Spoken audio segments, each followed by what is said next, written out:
Is I 21. think everybody has it. Exhibit 21 and 22, so you each should have 2. Oh, Pam, did you get your copies of the late exhibit? No. I think you guys were watching that video when I came in. But... Yeah. Okay. Can you hear us, Jen? Okay, we can't hear you. Is your mic? Yes, I can hear you now.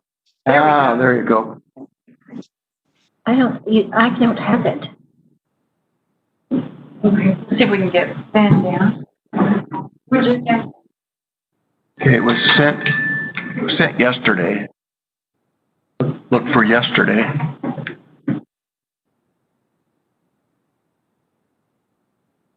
That one. Nope, right there. Right. Go up this way. There. That's legal staff. Okay. That's Mortensen, Troy Young. I don't have What's it. the one below that? Probably Grant. Yes. S, and then Grant, legal staff. Well,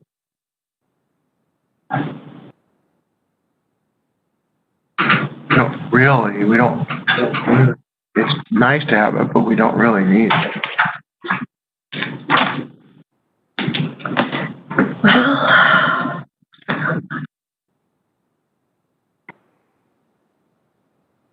oh well. I can do it by this. You can see what goes on. Oh, okay, thanks. Ben's on his way down, see if he can help.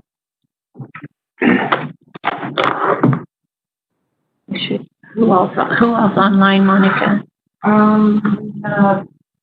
Jen and Trisha, Daniel Kesner, Kathy Frost is on. Kathy Fox? Kathy Frost, GSD. Joe is live streaming this. Michael Kuhn. Although it looks like Trisha or Patrick Williamson. Okay. Do you get Daniel Kesner? Yep. And who? Daniel Kesner. Oh, I don't have that one. There's Daniel. I see his face now. And there's a caller from the cell phone number 573. Just need to find out who that person is. Okay.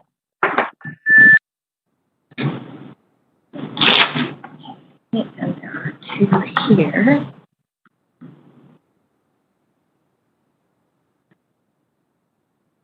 So, I guess we should go ahead and start. Good afternoon. It is Wednesday, May 27th. All 3 commissioners are here in the meeting room. Monica Reeves is doing the deputy clerk duties for us with this. We are WebExing this public hearing, and this is a request for appeal of the Planning and Zoning Commission's denial of a request for a conditional use permit for an accessory use of the special events facility that was approved via case, and that was PH 2016-54. This conditional use permit today, the appeal is 2019-0029. Also in the room, we have Carrie Smith-Sigmund is here, and Valerie Armas is here. Zach Wesley is here with our PA office. If you are on the line, please yourself. I'll start with the phone number. There's a phone number. It begins with 573. Would you identify yourself, please? Yes, this is Michael Kuhn. I can't hear you guys over the computer. Okay. Are you on your phone then? Okay. Michael, okay.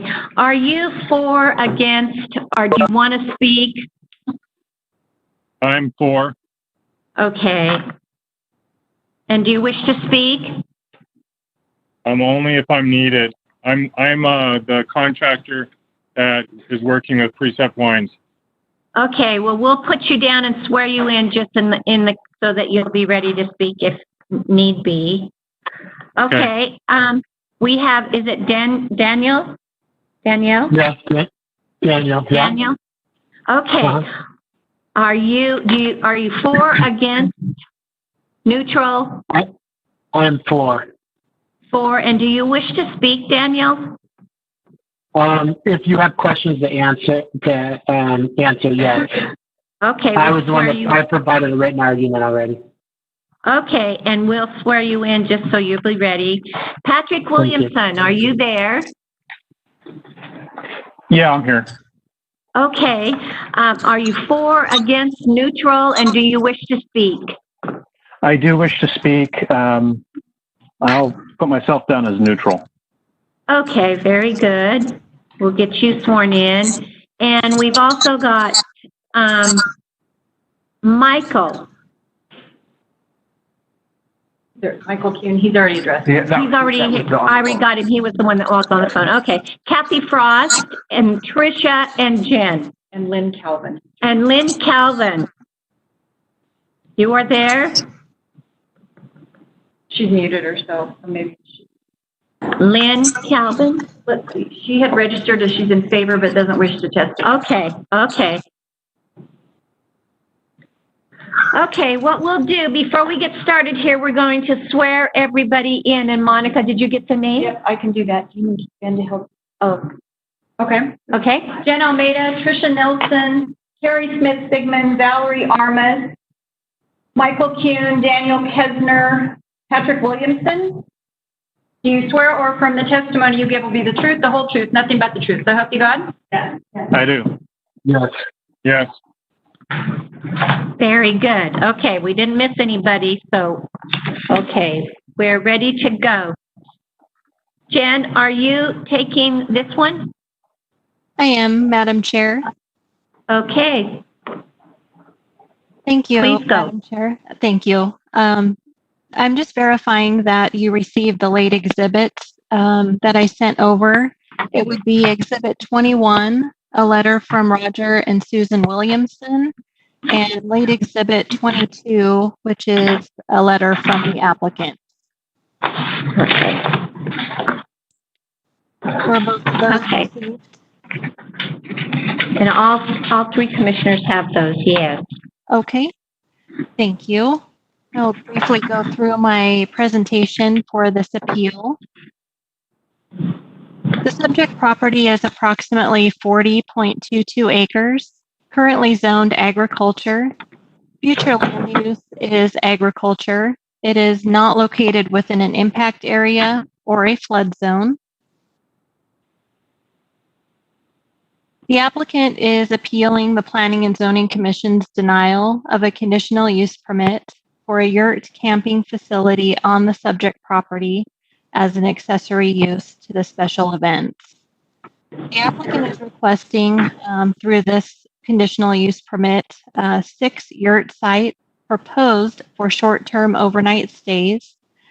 You'll note in the applicant's letter of intent for their appeal that they are now wanting to also add a 7th yurt site for a camp host. After staff's review of that letter, staff is recommending and has added a condition of approval that any camp host, rather than adding an additional yurt site, should occupy one of the 6 that they are requesting. So staff is not in favor of adding an additional yurt site for a camp host. In other words, there would be 5 yurts that would be able to be utilized by the public, and 1 would be for a camp host. Summary of their letter of intent. Guests would be limited to a 7-day stay. No tent camping, so traditional tent camping or RV camping is allowed on site. Each yurt would have self-contained toilets and showers. It would employ a private company to service each yurt. Lighting will be solar powered. There will be hot water, heat, and cooking grills be powered by propane. The applicant proposes that the yurt camping area would follow the same guidelines and quiet hours that currently exist for the existing special events facility on the site. I'll briefly go over some of the maps that you also have in your packet. This is Exhibit 10, which shows the Canyon County future land use map. And as you can see, this property is as agriculture. Exhibit 7, which is the zoning map, shows the so as agriculture. Canyon Highway District number 4 would require the existing paved criminalized for the use. Canyon Highway District number 4 noted that the request did not appear to generate additional trips sufficient enough to warrant a traffic impact study. They anticipated that 6 camping units would generate between 6 and 12 trips per day, and that is found in Exhibit 15 of your packet. Written approval from Southwest Districts will be required prior to the applicant initiating the use on site, and that is also a recommended condition of approval. As conditioned, staff found that the request complied with the standards of evaluation for the condition, and staff has supplied findings of fact, conclusions of law and order, as well as a list of recommended conditions in Exhibit 1 of the staff report.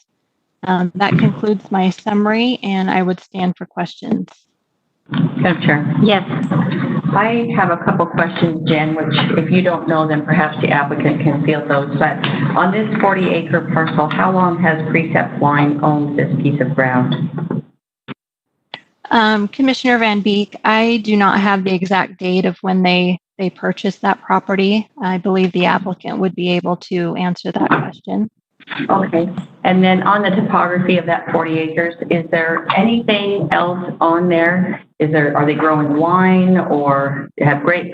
What else occupies that? Because on the density, I'm just trying to figure out why there was a limitation on the number of yurts, because you have 6 acres. If it's 6, you have 7 acres. So I'm trying to figure out why the restriction, if there's other things on it.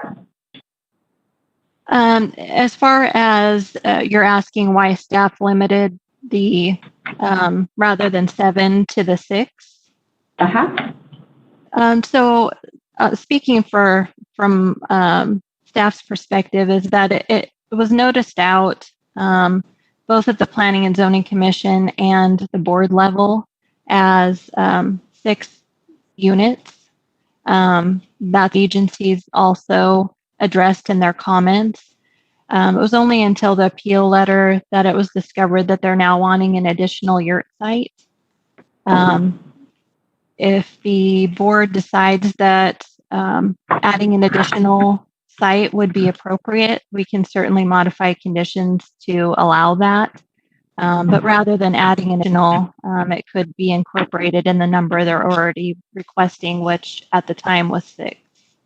Okay, and then can you answer the other question? What else occupies the 40 acres? Is it just, there's a picture in here somewhere of the ground, I think when this came before planning and zoning before, and it looks pretty wide open. Yeah, I could probably help out with that. This is the old St. Chapelle concert venue and all that. And they've done extensive work out there to enlarge their concert venue. And so I know a large part of that, the largest part will be for the event center for that, and weddings and concerts and all that kind of stuff out there. And the yurts would be, I guess, subsidiary to that. A question I had was, maybe I missed it. Where did you see that it was an acre per yurt? No, I didn't say it was an acre per yurt. What I said is if you have 40 acres and you divide out the number of yurts that's proposed, then you would have X amount of space per yurt, unless there's other things on the property. Oh, so yeah, it's a big event center is what it is. Okay, thank you for the clarification. I'm referencing Exhibit 16 for the pictures that have been provided, and that was dated February 20th, 2020. And then, Jen, I had a question. There's 2 things. It sounds like, in support of Commissioner Dale's comments, that there's already an event center out there, but there's also what looks like a proposal to build their own restaurant as a 2,500 foot. Can you provide some clarification on that? Correct. So there is an event center on the property. There's also tasting room. The restaurant that you see on the site plan was actually a separate request that was approved by the Planning and Zoning Commission. So that is also shown on the site plan. Those cases were heard the same night. The Planning and Zoning Commission approved the restaurant request, but denied the request for yurts. Jen, would this be the first of its kind in Idaho? Do you know? Madam Chair, I don't know in the state of Idaho where that would stand. I don't believe, though, in Canning County there is a use of this type. At least nothing that has came before our hearing bodies. So this would be a new tourist venue. Correct. And that's the intent of the applicant, is to provide a place to stay while people are in the wine region and touring some of these tasting rooms. Madam Chair, on the staff report for the planning and zoning meeting, there was some concerns expressed by Commissioner Williamson, and one way that he felt there could be some mitigation for the wandering tourists onto the Williamson property was to have a fence. And so there was a motion made to approve, which was approved, and then a motion made to deny, which evidently took that request off the table. Could you talk about that? Correct. There was quite a bit of discussion about fencing or completing a fence that's on the northern boundary of the subject property. However, because the application was ultimately denied, obviously that didn't make that as a condition of approval. However, if the board decides today to overturn the Planning and Zoning Commission's denial and ultimately approve this request, we could then add that as a condition, noting the height, type, and where that fence needs to be. Okay. And I have one more question. Sorry, Commissioner Bale. Can you talk about the settling pond? Who owns it and what's in it? And then if the second part of that, there's references on the toilets and the services that will be provided. It doesn't define how often they will come and take care of that, but there's a settling pond that has issues with smell. And then if you can talk about whether or not you've received a statement from Precept Wine defining how often, because if there's a violation, that's concerning to me. That would be not appealing.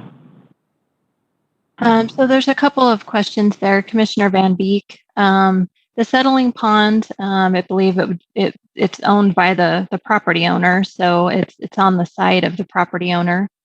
I don't believe there is an exhibit that actually defines how often they would be servicing those facilities. It would be under the direction of Southwest District Health and their requirements for that, which is one of the reasons why we are requiring a written statement from Southwest District Health prior to initiating the use. The applicant or the applicant's representative may be able to provide additional information on the settling pond, as well as their anticipated plan for servicing the yurt unit. I think that I read in there that there's a time period at night that they have set aside for cleaning. And then I would say that the water, the sanitation, that aspect, that would be if I probably read into it, but I figure that after every guest, there's a 7-night minimum, and after every guest that they were going to clean it. 7-night max. 7-night maximum, that's what I mean. And they were going to take care of it then, but they also have allowed a time at night that they're going to do that for cleaning and that stuff too before, the quiet time. So it's in there. Madam Chair, just a couple of things come to mind, and we'll get a lot more when we talk to the applicant and allow them to speak as well. The cleaning time that has to end at 11 o'clock, it was put in there for the event center.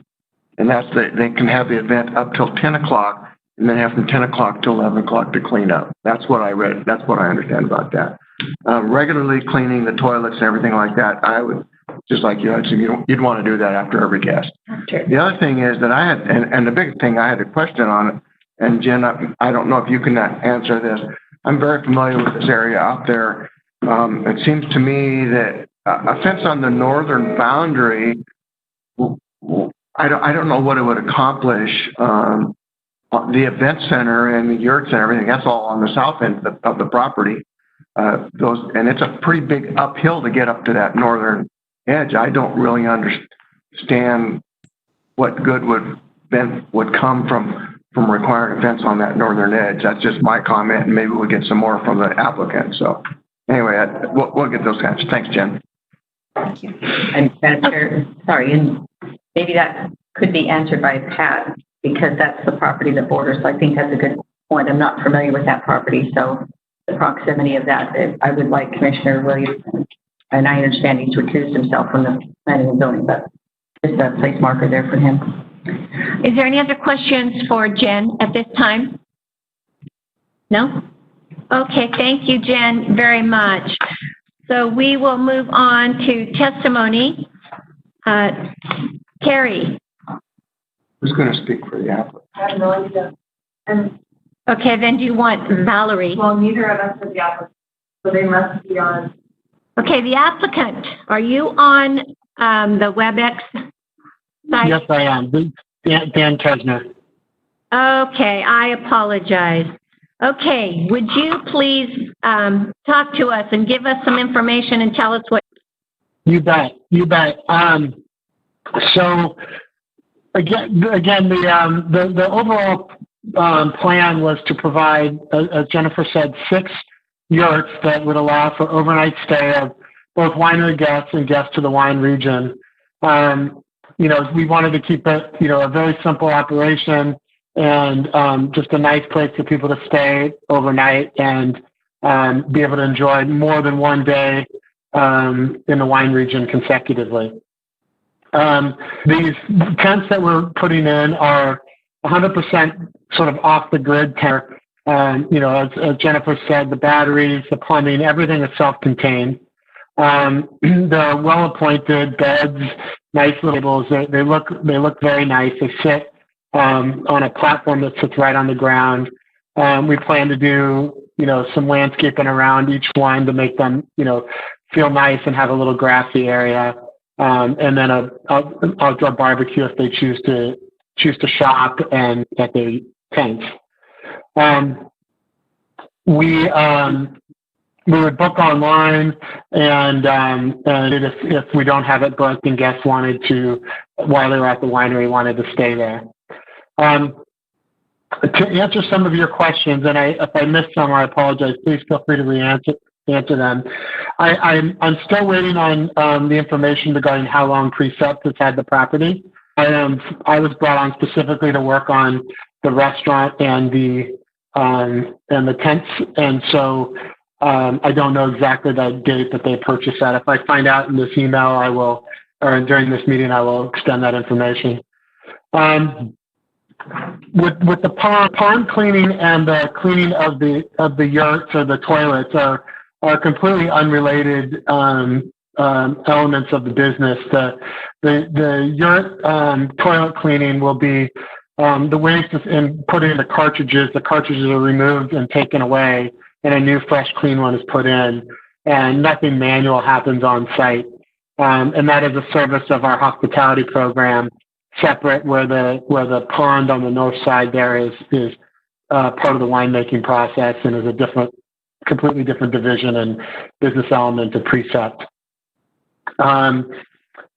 The cleaning of the actual tents, you are correct in that the cleaning period was meant more for the restaurant application, where we were saying when we clean up at night, there'll be an hour to do so, and for the conditional use permit, and then we would have a complete quiet hours beyond that. So it built in a grace period of 1 hour. It did not reference cleaning of the yurts. The yurts will be cleaned in the morning, much like a hotel stay. When the guests leave, there'll be some cleaning every day, and then a larger clean, between guests.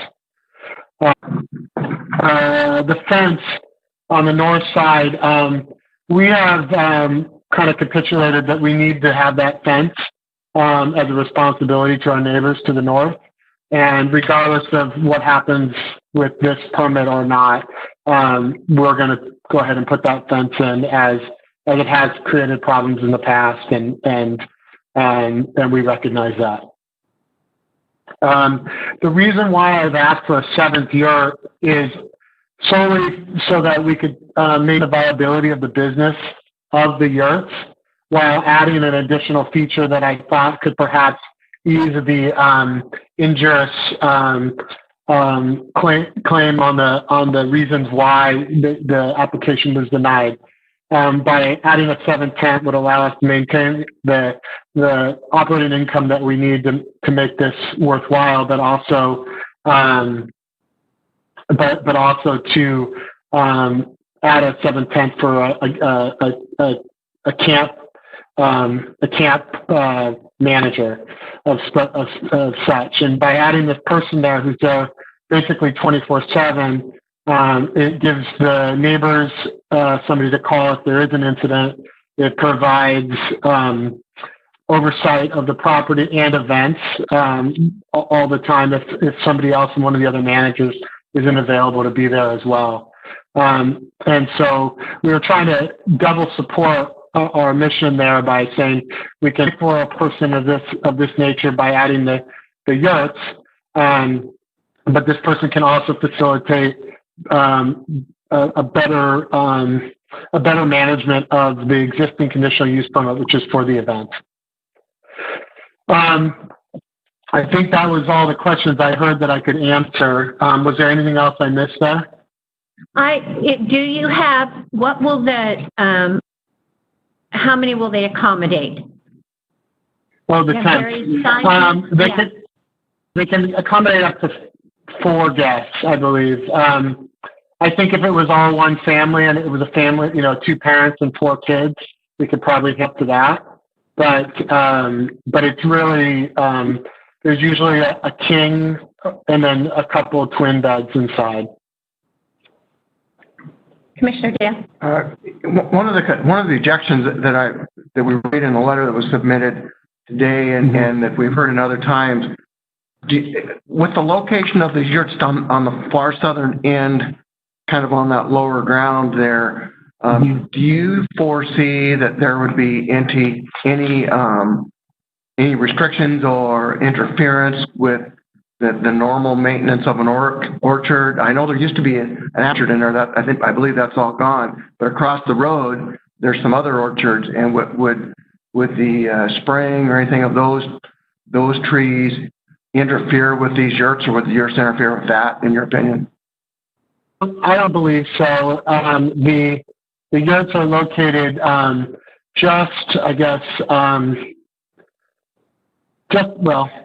correct me if I'm wrong, I think it's just to the west of the Sawtooth Winery or tasting room. And then again, that further away from the spraying that does occur in there is some property that still, I believe, gets sprayed from time to time. Then I think maybe Patrick could, I'm not sure if that's the Williamsons, but perhaps somebody could answer on the frequency of that. But the location was picked specifically for the fact that it was as far away as we needed to be for the spraying. Originally, the idea was to put the yurts on top of on the hill where the vineyards are, and we decided that wasn't possible because of the spraying. Okay, thank you. Thank you. Yeah. Commissioner Van Beek.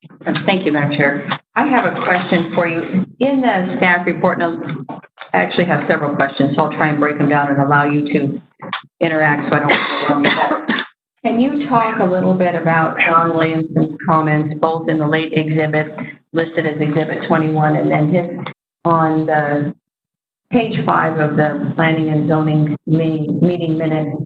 So it's indicated that there's been ongoing issues either with people wandering onto their property from Precept Wine. Can you talk about the relationship and what you've done to mitigate some of those things, even if it's, you've mentioned the settling pond and the odor. What can you do to mitigate, to have this be a neighborly area where it's zoned ag? And I know the Williamsons has been out there for a number of years, but talk about the neighborly side of this that allows that to coexist, which would support our comprehensive plan. Yeah, absolutely. When we had the neighborhood or the public meeting, all the Williamsons were there, and it was fantastic to hear their story and get their point of view on this. I think we need an improved operations and checklist and adherence to our guidelines that are already in place. And so there's definitely some opportunity for operational improvement, and we've recognized that issues have occurred in the past.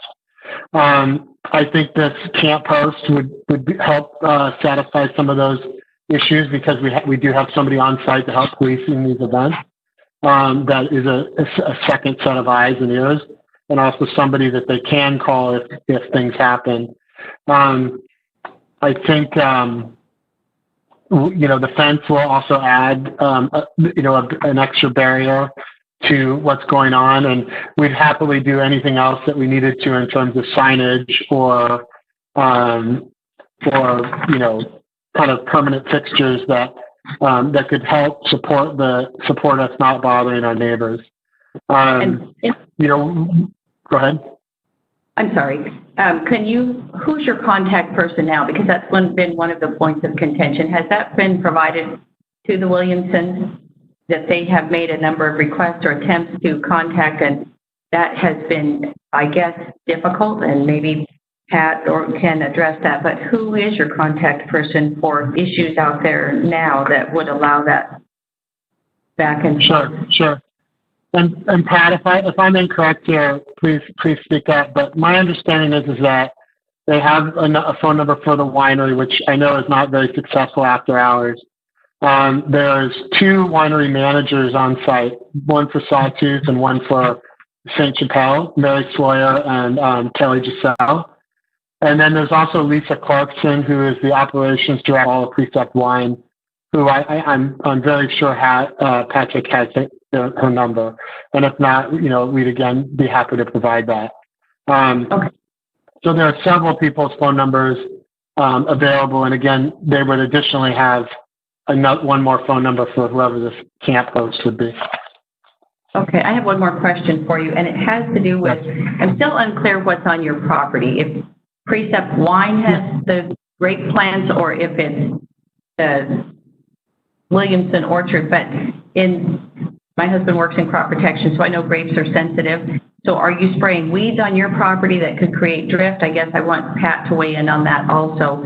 So proximity of spraying, I hear you say you've moved your yurt so that you don't interfere, but who do you have out spraying? I mean, you have a licensed technician that understands that crop protection portion of it. Talk a little bit about that. Yeah, I'm sorry, I'm not educated on who is spraying and what the means of that process is. And what's on your property, though? Is it on your property, or is it on the Williamson? I believe.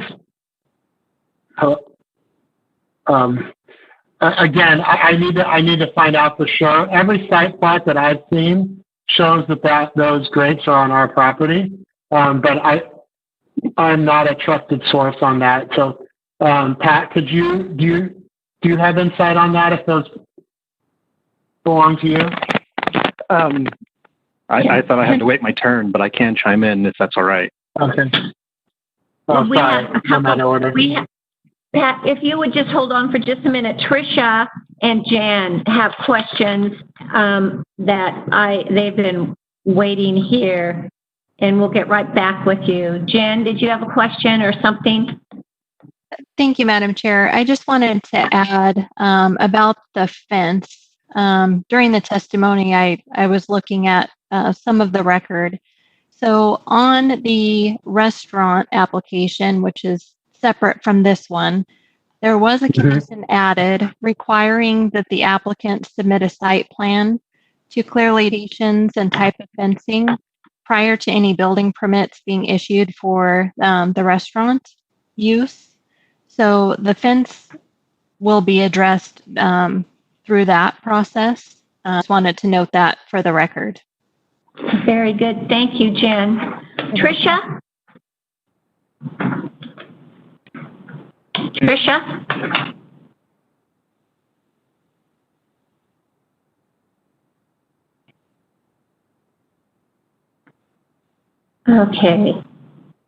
Okay, we are, Tricia, you are not there?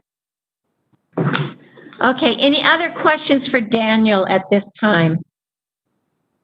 I have just one for clarification. On the cartridges for the self-contained yurt, every time the toilet is used, there's a new cartridge. Is that what you're saying? Or tell me a little bit more. I'm not familiar with that. You bet. These toilets are like an RV toilet. They have a clean water tank and a wastewater tank, and so there's about 4.5 gallons of clean water and about 5.5 gallons of waste capacity. That 5.5 gallons is generally good enough for about 3 or 4 days worth of use, but we would do half that length for the cleaning cycle. And so the waste tank gets removed. It just slides out. It's sealed between uses. And so it just slides out. It has a sealed compartment door so nothing spills out. And it's removed and taken away, and a new tank is dropped in. And did you address the question I had about the smell, and I missed it, on anything? Is it from the restaurant? Why does that smell? Why does that settling pond smell?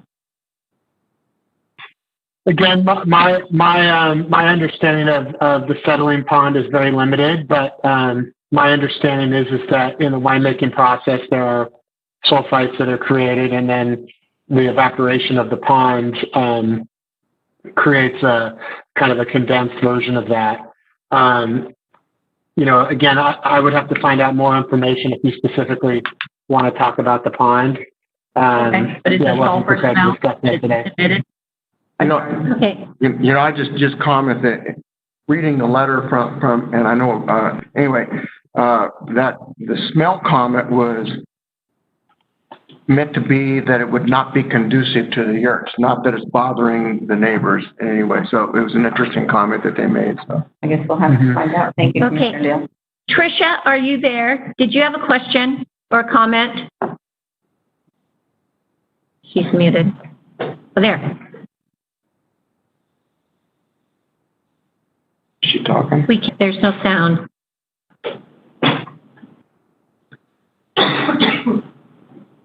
Okay, we'll move on and get to the other testimonies here. So from here, I'm going to go to Valerie. How about that guy that was supposed to be there? I'm sorry? The one that Dan wanted. He was a representative. Daniel Kessner? He wanted us to talk to Patrick, and Patrick has signed up to speak. Yeah, he's like a representative too. No, he's not. Okay. He's not. Okay. I'm in a neutral position.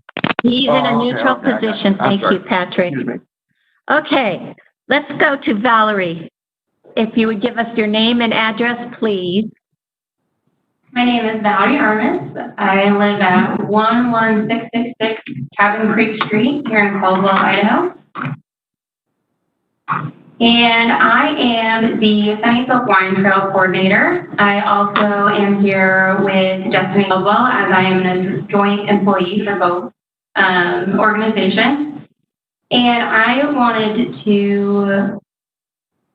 for the precept wines adding in the yurts. I think it'll be great because as Sunny Slope and Destination Caldwell are both very into tourism and promoting the area and getting people out, it'll be very important and very good for us to keep those smaller boutique or very quaint places to stay for people to promote the wine area, promote the agriculture area, as not only is the wine trail around there Destination Caldwell and Indian Creek Plaza are just less than 20 minutes from there, and also all of those adventure trail locations around where people can visit.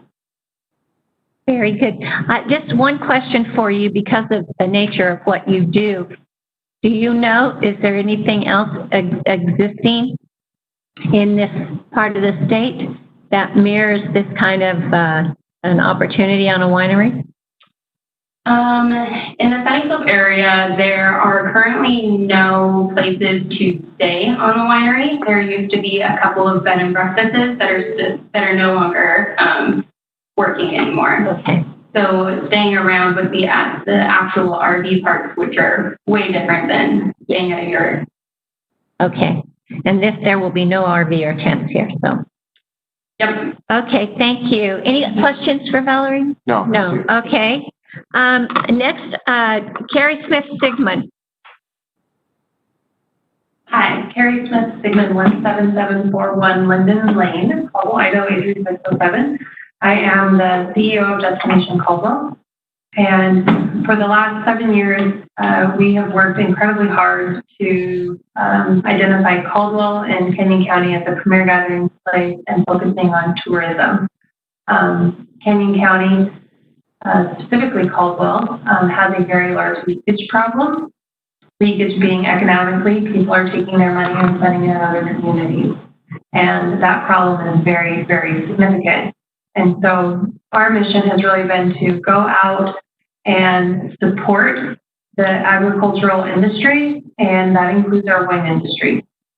So with that, requests like Precept has been doing to improve Sunny Slope Wine Trail and specifically their 40-acre parcel is incredibly valuable, not only to our mission, but theirs as well. When our businesses succeed locally, we all succeed.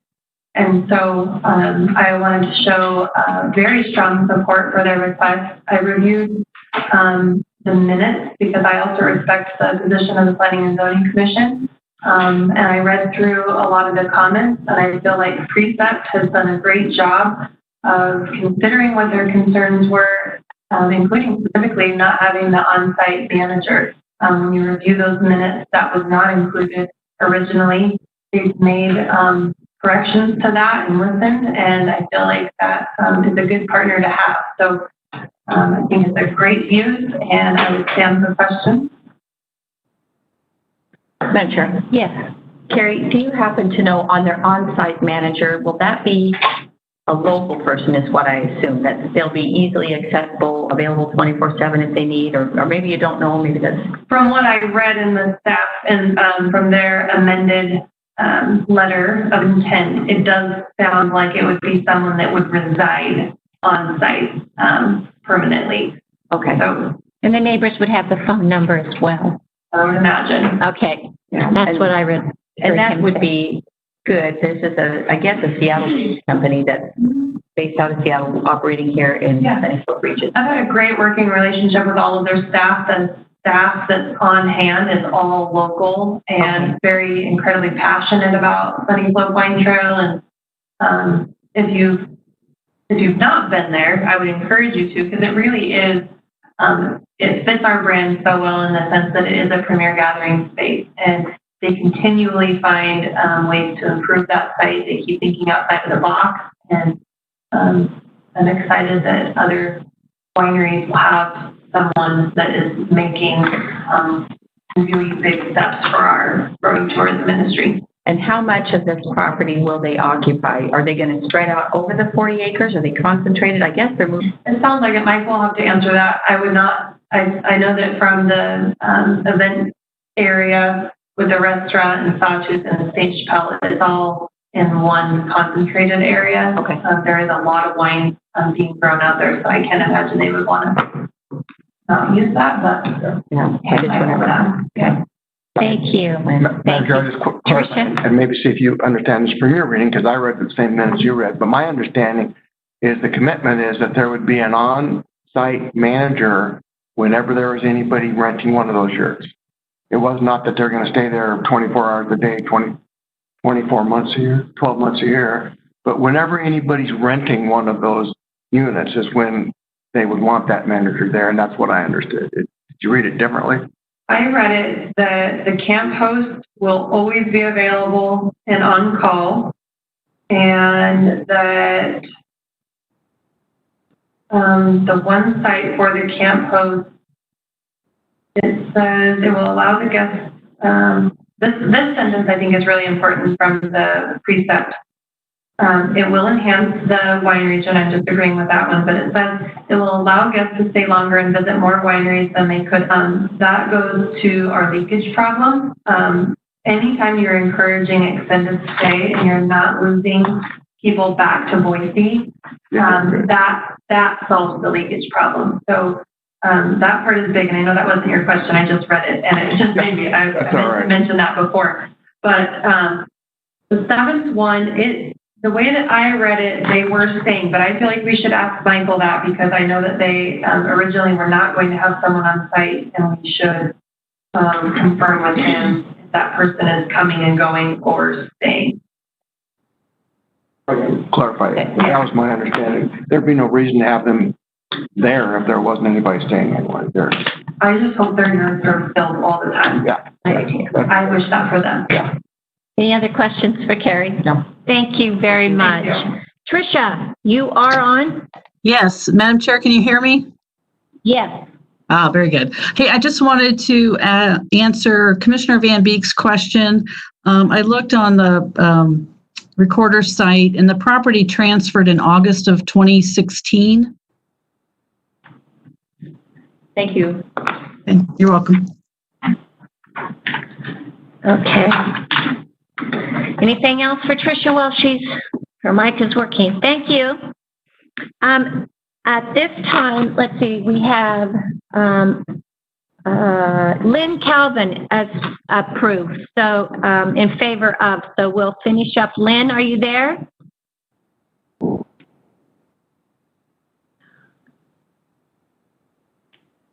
Lynn? There. Lynn Calvin?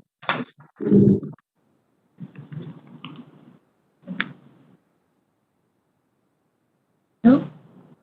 Okay, Lynn, if you come back, we'll pick you up. I'm going to move now. Did I miss anybody that is in favor that would wish to speak? There was a new person who joined, Sarah Gross. Sarah Gross, yes. Sarah, do you wish to speak?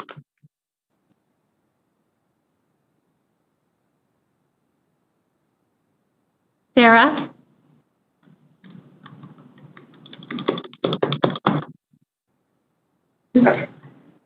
Okay. We'll go back over here. We're going to go to Patrick Williamson. You are there. I see you. Yeah, thank you. So I'll kind of go through a few things and then try to answer some of the questions that were here. I think I want to clarify real quick on Trish's comment that August 16th purchase was actually this is actually the where the Sawtooth Winery and the applicant's possible yurt location is the old apple orchard. That was what happened in August of 16. Precept took ownership of St. Chapelle and the wine processing facility several years before then. I'm not sure exactly when. And that was a big company change. I got to say, I think I can kind of boil down a lot of my family's concerns and issues was just a lack of communication. We would try and not be able to get through to somebody, or we would go, I've been told where I've said, hey, I just told 6 kids to go back to the grassy area because they're wandering up my hill. And then I tried calling the tasting room, couldn't get through to St. Chapelle, called Sawtooth. I'm at the Sawtooth tasting room. And they said, oh, you need to talk to St. Chapelle. And I was like, well, I tried, no one answered. And, all I do is I just have to go up to the mic because it's a concert weekend or Mother's Day weekend. And they got music going, is like, have someone go to the mic and say, hey, make sure you keep your kids with you or in sight, So we do appreciate that the fence is going in. That was a question that my aunt and uncle Sue and Roger Williamson were wondering when the fence was going in. That was part of their letter. They hadn't read the staff report. So I did read that. I am pleased to hear that they're willing to do, if it's 7 yurts, we wouldn't have a problem with 7 yurts as long as there was an on-site host manager to help answer questions, or if we have any issues, we have a number to call. I've had issues in the past, and my mom's even had issues in the past if I was out of town, where amplified music would be going to 1 a.m.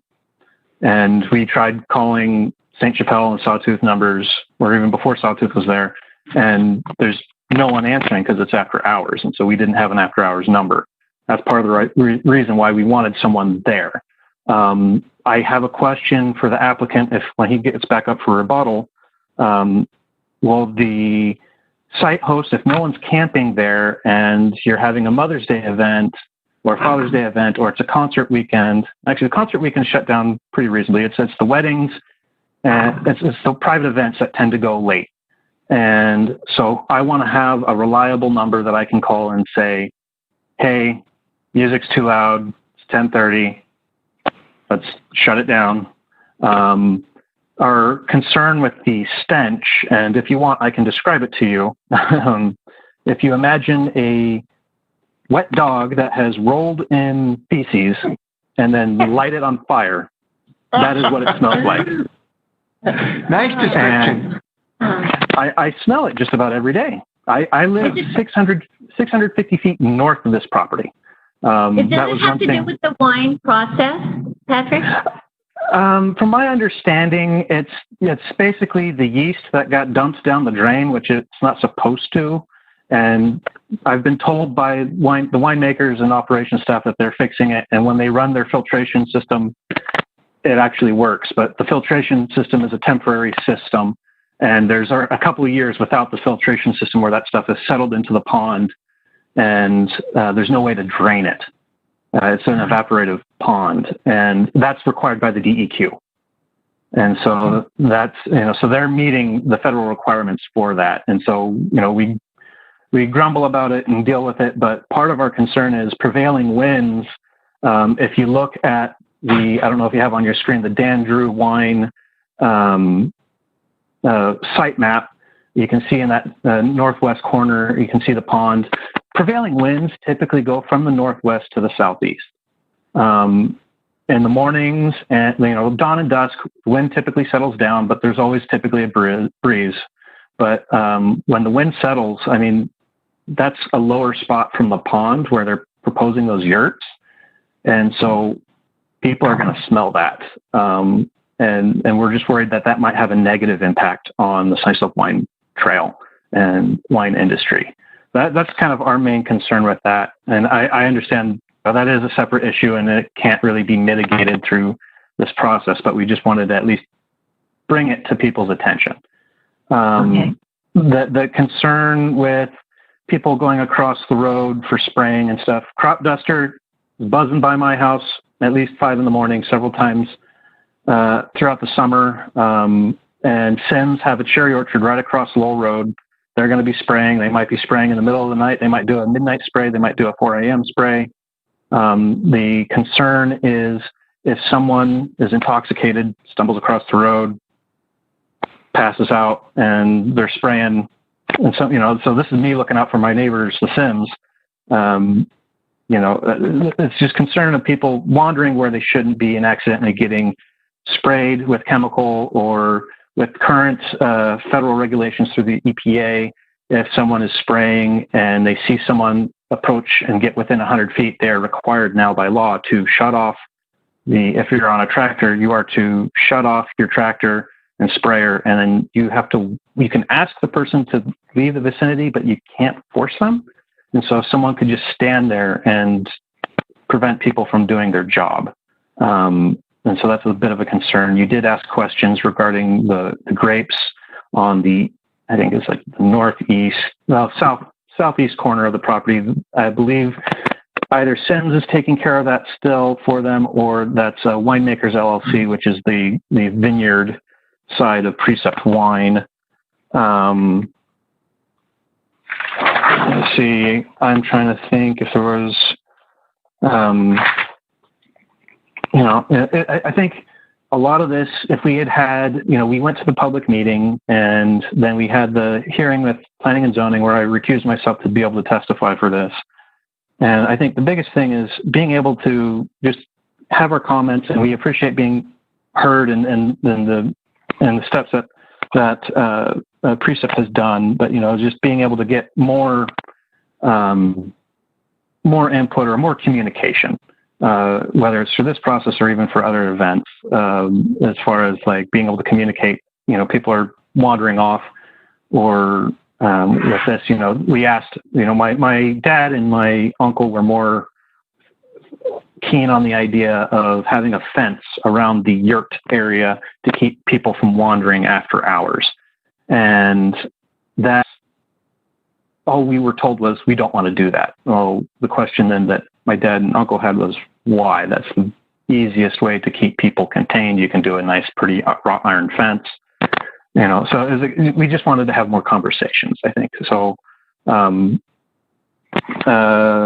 trying to think if there was anything else. Other than, what's going on, like concert weekends, dealing with people wandering over, helping themselves to apricots and cherries, which we have on the north side of the property. That fence should stop all of that as long as they keep the gates closed, which I've noticed they've now got padlocks on all but one of the gates.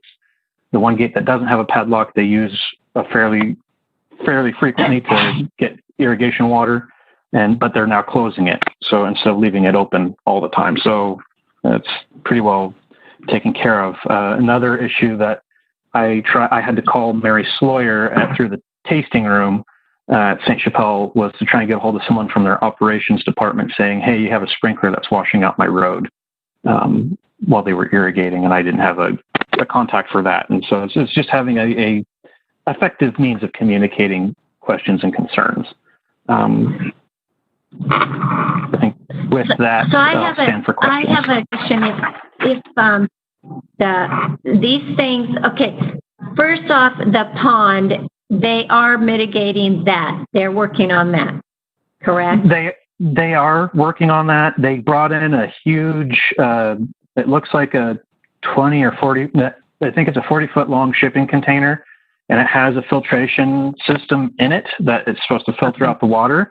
And while it is there and running during harvest, and only during harvest, it works and it does a good job. The stench is reduced. There's still a stench. I mean, I could go out there right now, and I could go outside my house right now, or even go on my side of the fence, go stand right next to that pond, and I can smell it.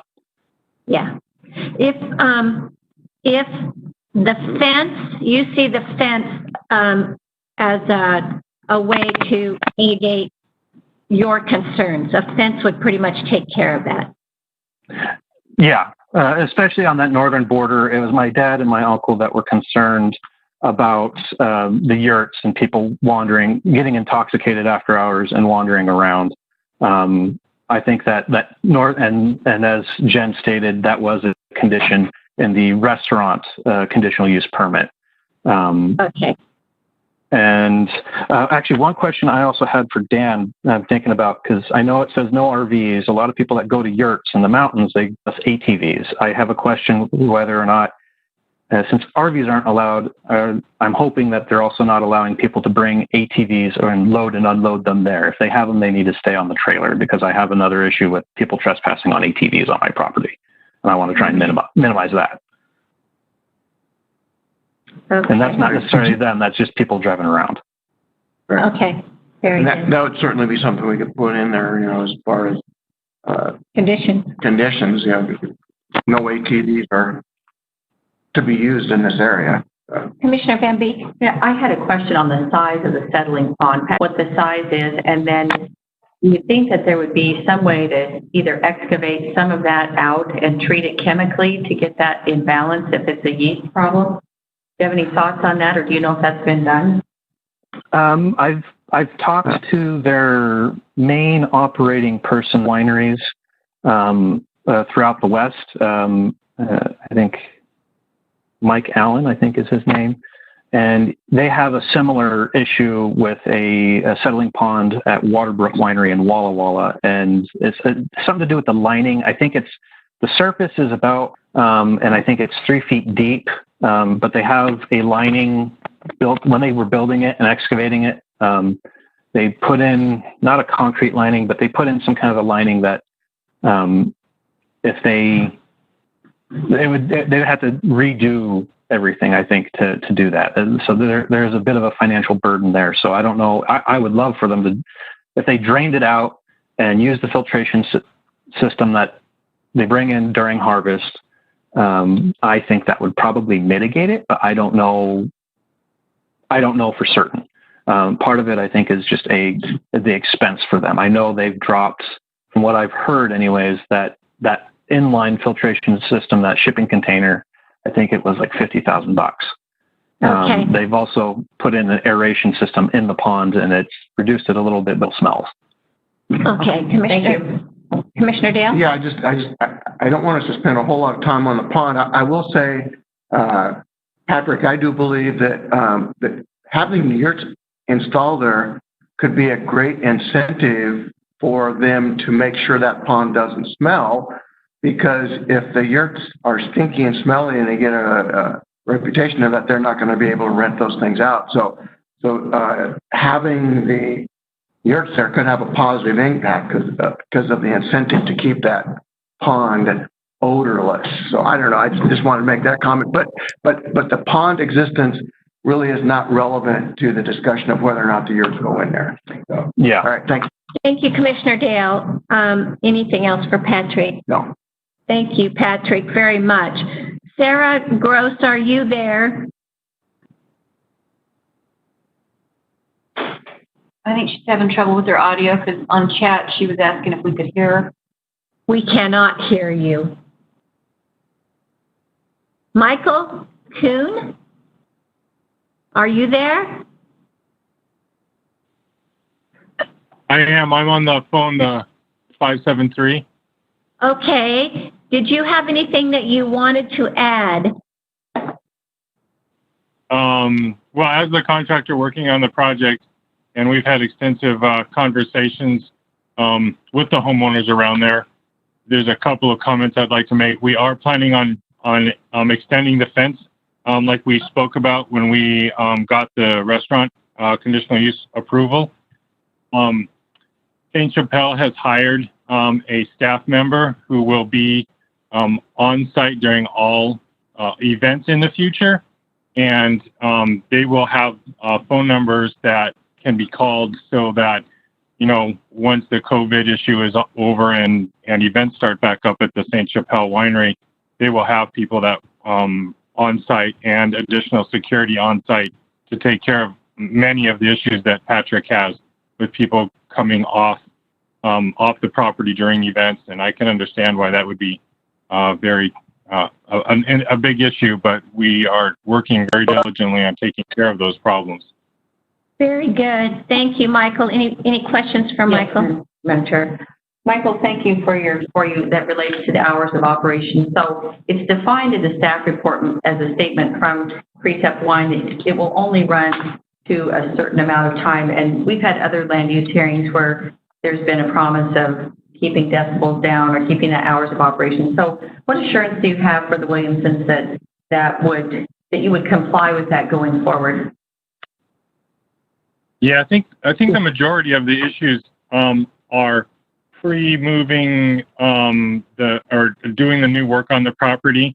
And I know that last year there was 2 or 3 issues with some private parties, as Patrick had mentioned, that were running too late.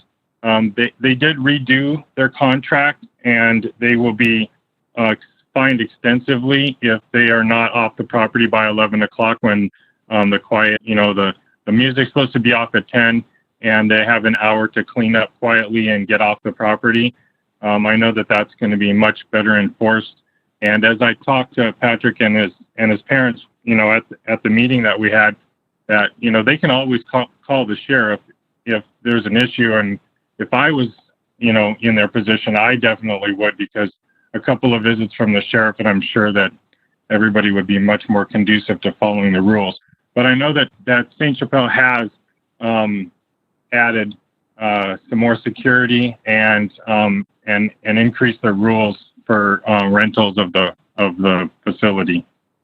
Okay, thank you for that. And who did you say would be the enforcement arm of that would assess the fines?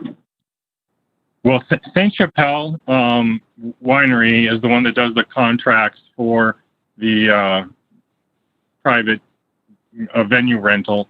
And okay. And I apologize, I can't remember the person who they hired to facilitate that. I met with her back in late January or early February as we were discussing moving forward with projects this year. Okay, and so I understand you that those fines are built into the contract agreement. Yes, ma'am. Thank you. Okay.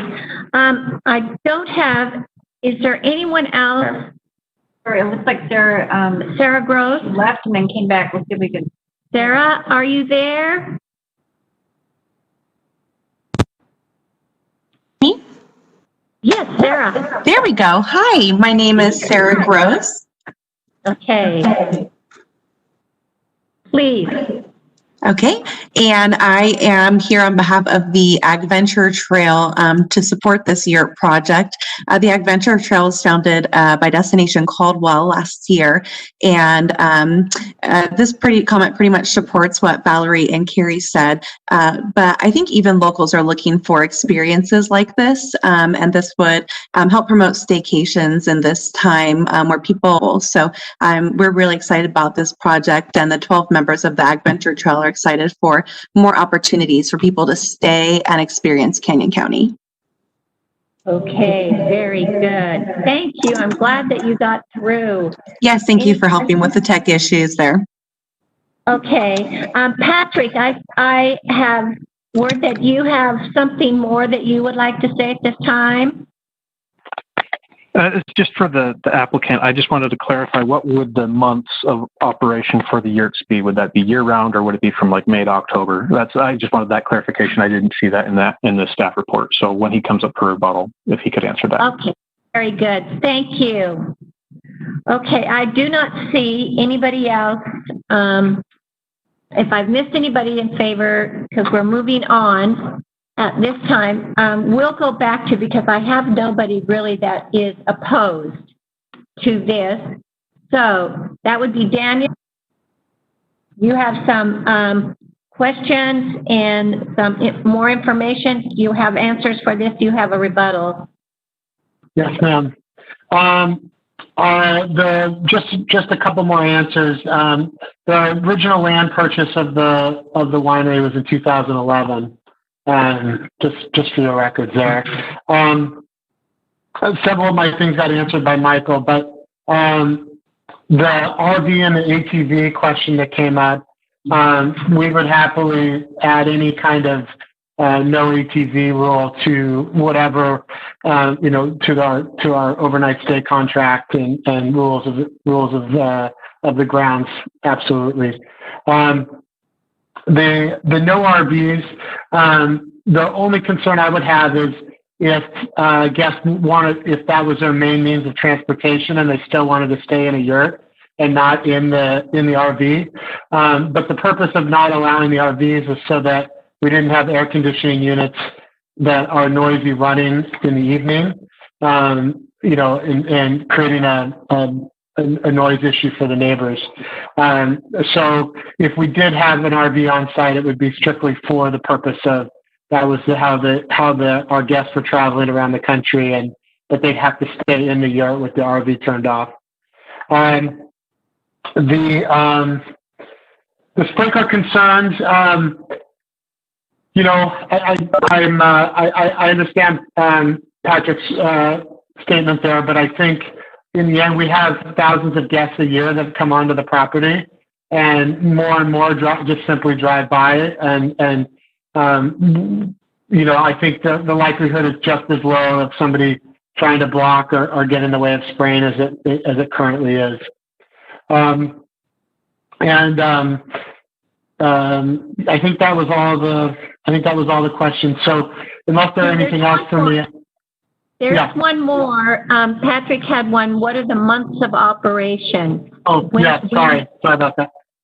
Yes, ma'am. So, I think because of the fact that these tents are heated, but they're not heated particularly well, I'm believing that, we would probably have to close at least through your cold months of the end of November through March.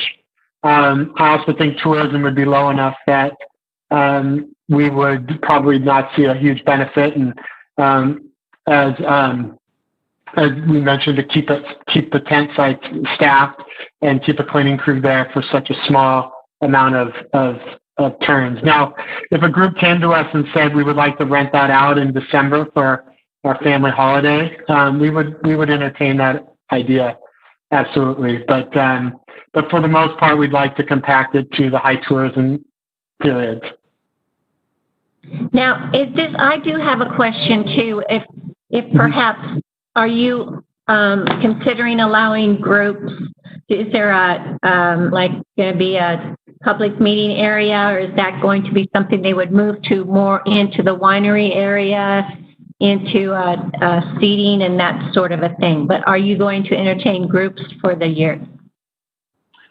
We would like that. That would be a big economic piece to the viability of this idea. Whether it is a group, a large family, or a tourism group from one of our partners that have spoken in favor of us today. So absolutely. And it would be very hard to not do that in either way, because the we are just going to take the bookings as they come in and not, really do that. But in terms of outdoor meeting area, we've discussed using one of the fire pits that already exists on site. But again, the same quiet hours would apply at 10 a.m.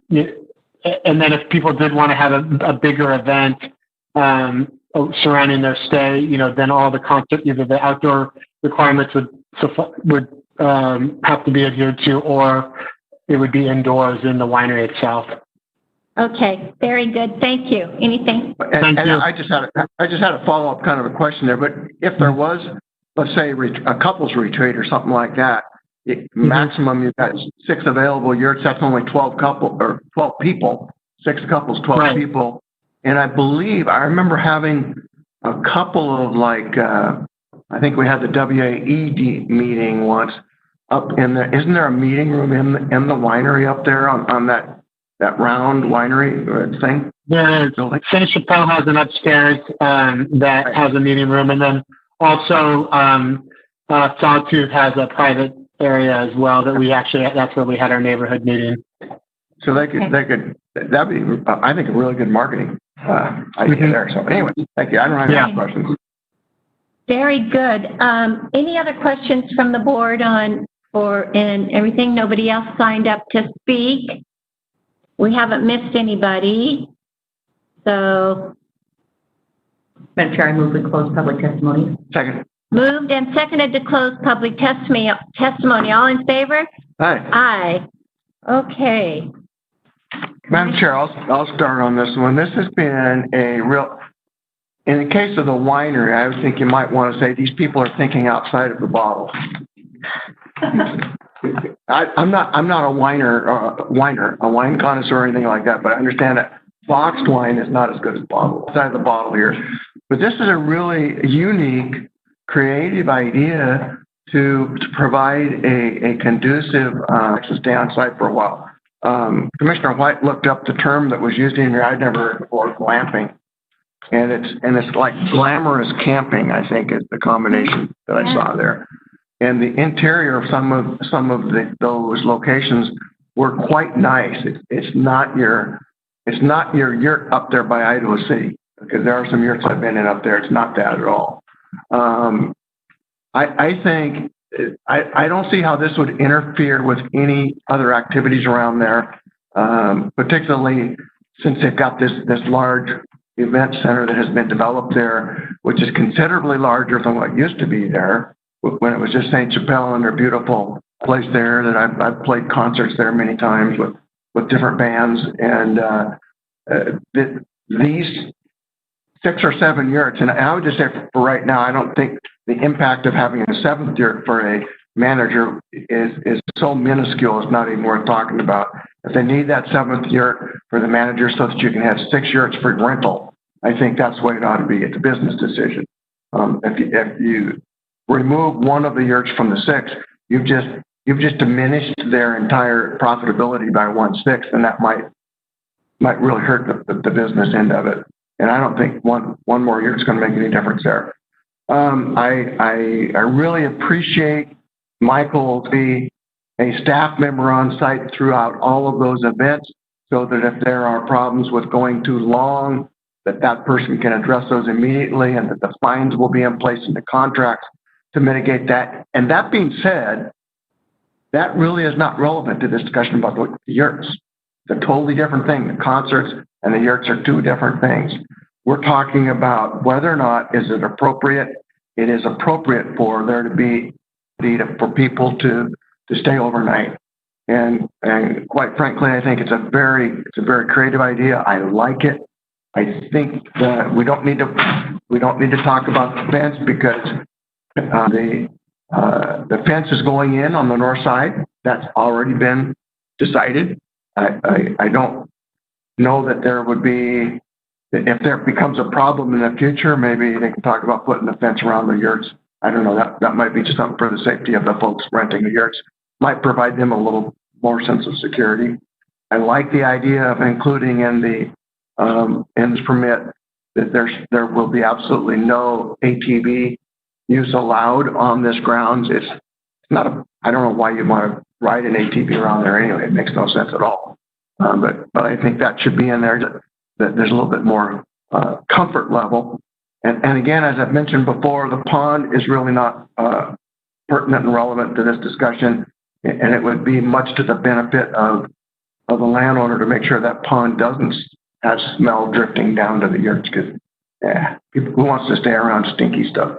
Not many people. Anyway, that's my the bulk of my comments. Thanks.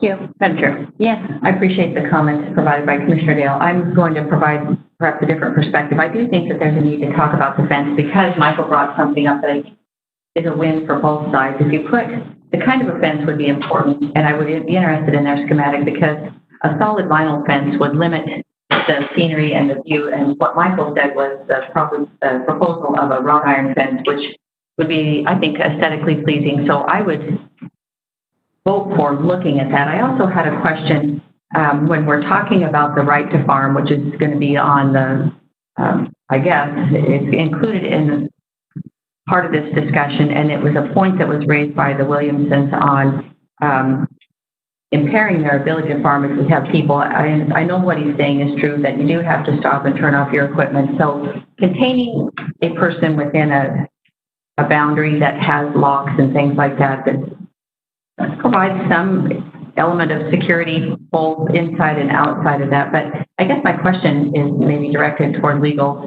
Do you have any comments on the right to farm, or that if they seem to be opposing pieces of legislation or whatever they are, where you have a right to farm, but you have to stop if you have someone on the property in that's spray zone or that's in proximity to heavy equipment? Can you speak to that at all, Zach?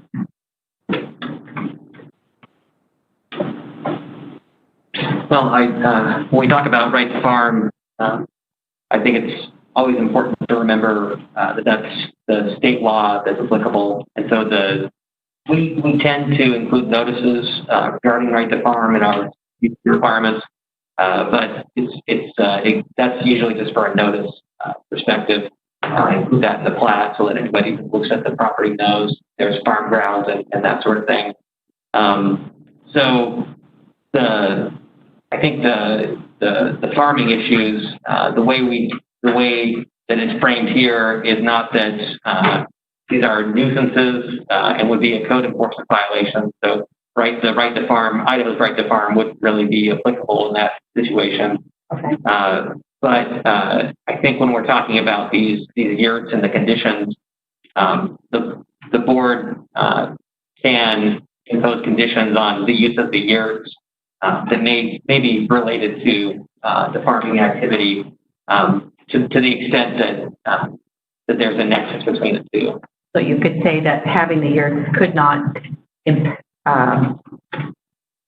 infringe upon the right of the Williamsons to farm, perhaps, or something of that nature. I don't know how you might phrase that. Right, and I think the way you're framing that would be pretty close to that sort of no environment that we tend to include in CUPs or in plats. Just an advisory statement that the right to farm laws exist and should be aware. Maybe that's maybe that could be incorporated in this as maybe notice to the guest. Okay. Of the farming activity and not to interfere. Maybe they could include that in their rental agreement. Okay, I like that. Thank you for that information. So I support the comments that Commissioner Dale's made, but with the exception that I think having a plan presented from Precept Wine on the fence and what that would look like, maybe with some landscaping that would make it aesthetically pleasing for both parties on hours of operation that exonerates and ties in, because I see where the yurts and then the concerts, but maybe something in fairness for personal property rights for both sides, their ability to, number one, the event, but number two, to obey by the hours of operation so it doesn't infringe on the property rights of the Williamsons or what they're trying to do, because as indicated in here, some of their activities take place in the early hours of the morning or whatever it is that's doing. So farmers, they work at different hours than perhaps people that are attending concerts. So that's a consideration. I like the on-site manager. I like Commissioner Dale's comments that having an odor that is, as it was described, and then lit on fire, that can't be good for a scenic byway. So something in consideration. I don't know what that looks like. I know you get to a point where you can't impose conditions that make it cost prohibitive, but fairness in that and just good practices for the disposal of, if that's indeed true, that there should not be dumping into there, that smells bad. So just a good neighborly practice that whatever that's happening, that it doesn't continue forward. I like the restriction on the ATVs. I guess it would have to weigh in. I wouldn't care if they brought it, if it's turned off at night and doesn't. So there's another condition perhaps, but a lot of noticing. I think this is a good project. I think it's unusual. Just structuring it so in the conditions of approval so that we meet both sides, I think is the board's on task with that, and a willing partner with Destination Caldwell and Precept Wine. And I think Williamson, what I heard was, if there's communication and this is structured properly, it could be a win for everyone out there and just provide a really enhanced, different look at that scenic byway. Thank you, Commissioner Van Beek. I will just say I think this is, this could be in the forefront for our wine trail and all of that sort of thing. This could open up amazing new doors. I have a lot of appreciation for the fact that the Williamsons took the time to, that Patrick, you attended this, you recused yourself in order to get some good answers and get your concerns taken care of. And so that it's on the record that the communication and those issues are, so there's a sense of accountability and responsibility for the Precept now moving forward with this, with DeAndre, with the plan as they're moving forward. I appreciate the willingness, Daniel, you represent a tremendous willingness to do everything you could do and come together with the neighbors and make this a good venture and make this a destination venture moving forward for Cannon County and for the wine industry and for the ag industry out in that area. I think maybe some signs about in there when they sign in or the registration aspect of it, they can let the people know or even post in their glamping yurts, that there are some rules, and the rules is that the fruit you see on the tree, if it's on the other side of the fence, it's not yours. And some of these things just for people, because believe it or not, there will be people that this will be the first time they've ever done anything like that. And so communication and talking with your neighbors is the way to make it work. And you're really, really on a good path for that right now. So thank you very, very much for that, and continue to keep those communication lines open.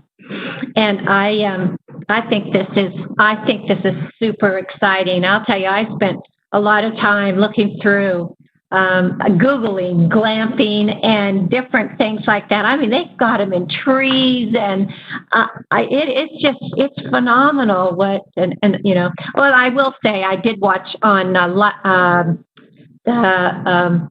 is it not Lifetime? It's the Hallmark Channel. And the Hallmark Channel had something about a glamping, love story. It was very touching. So anyway, I just congratulate you. I congratulate all of you for your openness and for your willingness to come together and communicate. Thank you. At this time, Well, Madam Chair, I'm ready to make a motion here. Okay. I just want to address a couple of things, though.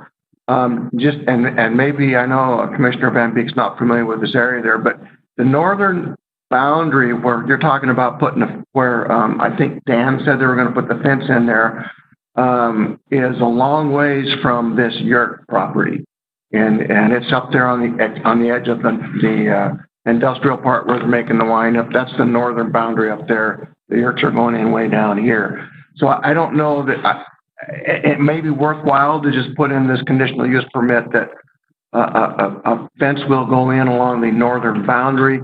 I guess my question, Dan, if you're still there, is does that just mean on the northern boundary, or does that go around and maybe circle around a little bit on the eastern side? And I guess that would be a question to Patrick. Where are they slipping across to get apricots? Is that up there by the pond, or up there by the actual production facility, or where?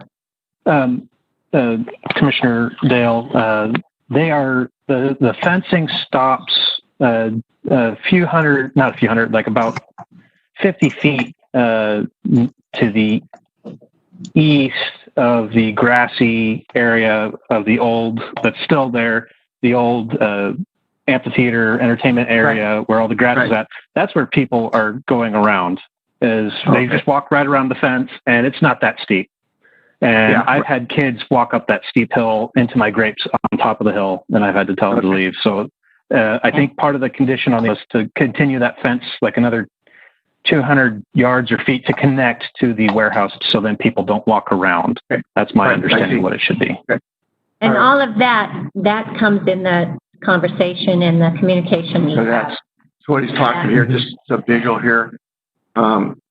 This is part of the old ground he's talking about. So the fence ends right there. They're coming around there, going in his apricots. Okay.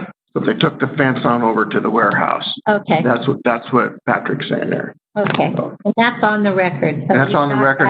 It might be good idea just make a notation. Zach, I don't know, does that need to be in the conditional use permit? I would defer to Jennifer on what's in the CUP already. Okay. Okay. Right. You heard that, Jen? Yes, Madam Chair. So the conditional use permit that was approved for the restaurant is requiring the applicant to submit a site plan that includes fence locations and type of fencing prior to getting a building permit for the restaurant. That discussion during the hearing was centered around completing that fence along the northern boundary, which would address Mr. Williamson's concerns. All right, and I didn't see the same concern on the southern edge there. And so I think, and Jen, would you comment on how we would put in there a condition that there's no ATV use on the grounds, or is that just a condition that the people, the owners, have to set up, that it's their private ground, they can set up that rule that no operator on their private property? What's the best way to go there? Commissioner Dale, I also had that question that we would want to restrict them entirely in case the property owner uses an ATV for maintenance of the site. So perhaps we could add a condition that there shall be no ATV use by your users on the property, and something to the effect of also adding that into the contract for the yurt users. I'm still working through some of that language. Maybe that can weigh in on the legal aspect of that, but I don't want to have it so general that the property owner can't use an ATV. Yeah, because they do use them up there. Yes. And the only other thing came up was as far as people staying in an RV while they're on the yurt property, and I would think that would be again a rule that would be in the hands of the business. Their desire is to gain income from people living in the yurts and keeping that conducive. They wouldn't want people coming in with 10 people and 2 of them stay in a yurt and 6 of them stay in an RV. I mean, that would be that would not be a profitable venture for them. So I think that may be just left up to the business. Well, I think they have made that clear. There's no RV overnight parking. Right. So. Yeah. Well, to park an RV there might be because they're coming. That's their mode of transportation. Exactly. But But they couldn't live in it while it's there. Yeah, he said that. Yeah. But they may need to park there overnight. Yeah. Go ahead. I'm sorry. One point on the fence that may be helpful is that there is a chance that these yurts will be going in before the building permit is submitted for the restaurant. And so if you wish to add that stipulation into that the site plan or the fence is completed for the tents, we understand that so that we don't have to wait for the. Yeah. But that's not a bad idea. That's not it. You got that, Jen? Yes, Madam Chair. Okay. And I'm good with the things. I guess a reminder that the public testimony portion of it is closed. That's fine.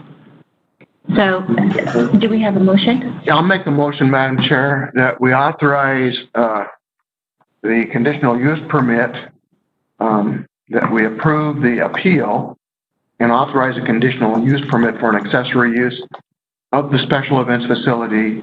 And this would include 6-unit camping area for yurts plus 1 unit for an on-site manager. So there'll be a total of 7 units, but 1 is reserved for the manager, not to be rented out.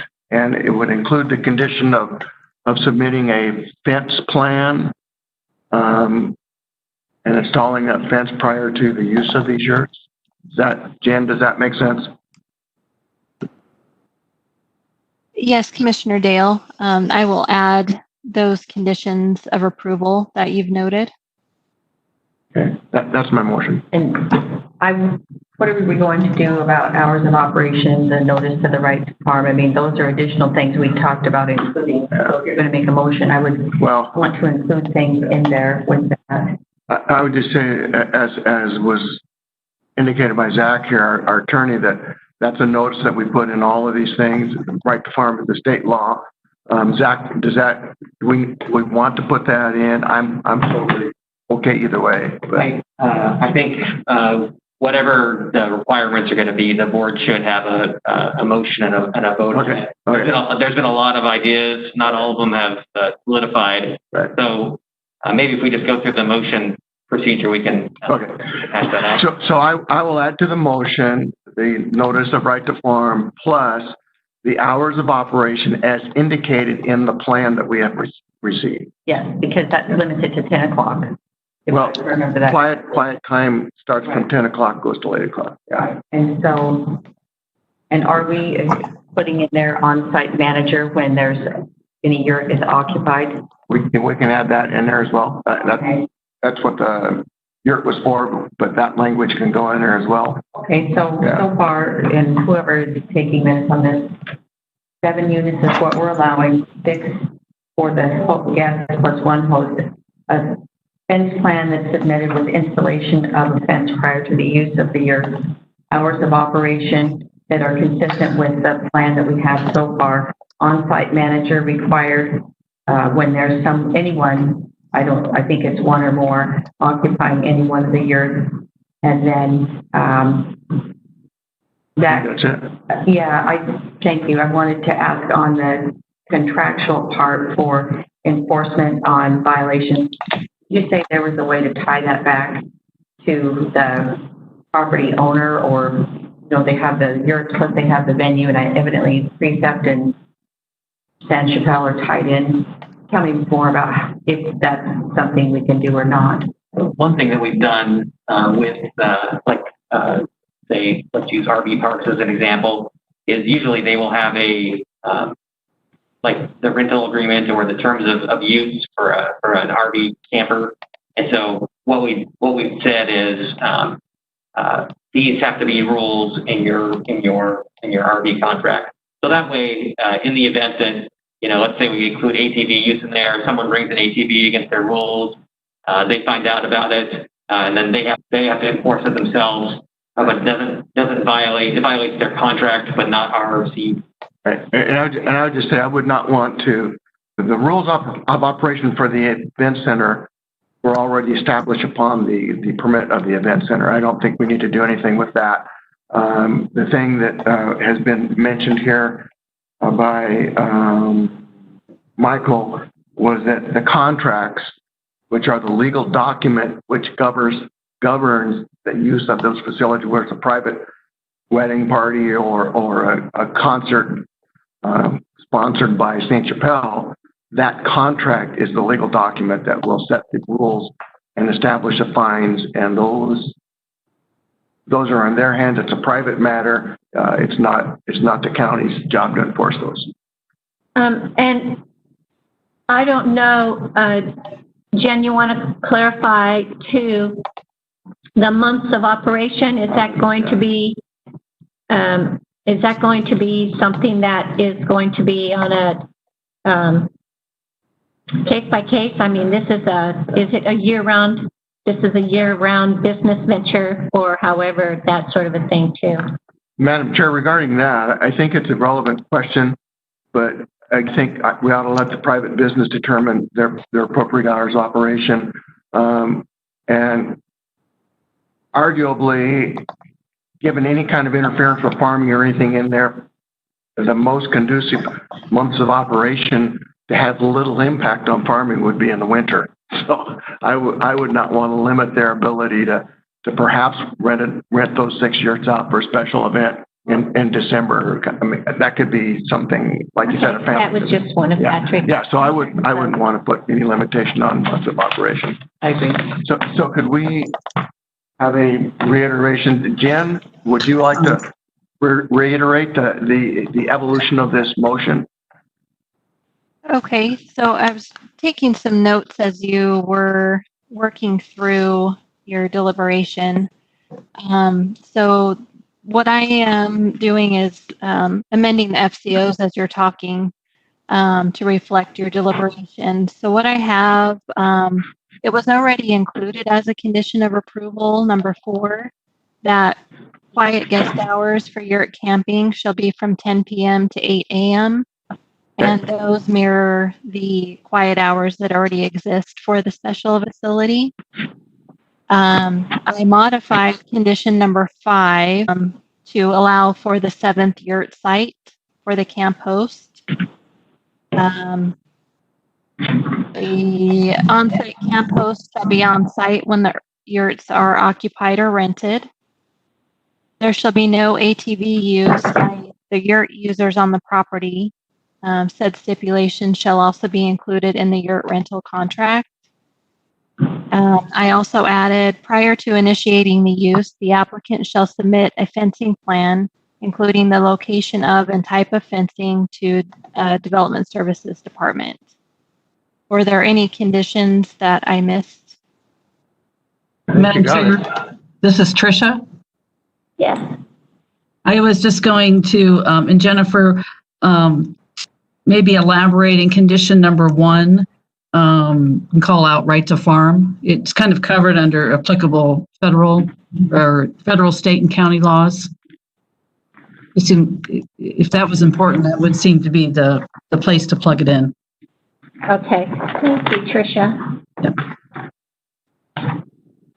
Okay. Pardon me? Need a second. I'll second. Okay. It has been moved and seconded to approve this appeal, and with the conditions as noted. All in favor? Aye. Aye. Thank you. Okay. Thanks, Trish. Thanks, Jen, for your help. And will we need a date for? Madam Chair? How long do you need? Yes. Oh, Madam Chair, Jennifer we were gonna print those off, and I was gonna run them over if you're available to sign them this afternoon. Great. Sure. Great. I'll run them over in a minute. Are they done? Everybody that joined us and thank you so much for taking the time to participate and have the discussion. We appreciate you very, very much. And that will conclude this public hearing. Thank you. You know, I was just wondering, it would be good in these initial ones we're doing like this, and I don't know if you need that band.